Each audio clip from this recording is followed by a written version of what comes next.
நீங்கள் உங்களுடைய பிறந்த தினத்தை கேக் வெட்டி கொண்டாடுறீங்க இல்லையா? அதை யார் தீர்மானிக்கிறா? உங்கள் அப்பா அம்மாவா?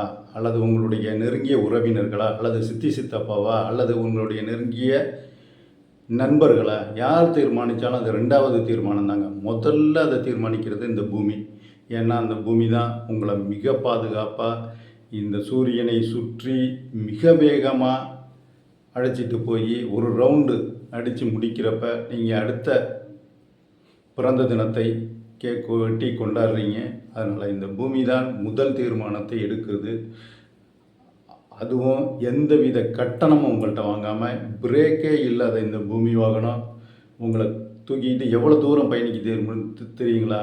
ஒரு வருடத்திற்கு, அதாவது ஒரு பிறந்த தினத்தை முடித்து அடுத்த பிறந்த தினத்தை நீங்கள் கொண்டாட ஆரம்பிப்பதற்குள் 939 மில்லியன் கிலோமீட்டர்கள் 939 மில்லியன் கிலோமீட்டர்கள் அது உங்களை கடத்தி சூரியனை சுற்றி வந்து உங்களை அடுத்த பயணத்திற்கு இட்டு செல்கிறது. அதுவும் தொடர்ந்து இயங்கிக் கொண்டே இருக்கிறது. 24x7 இயங்கிக் கொண்டே தான் இருக்கிறது. அப்படிப்பட்ட இந்த பூமி தான் உங்களுடைய மிகச்சிறந்த ஒரு சொத்து.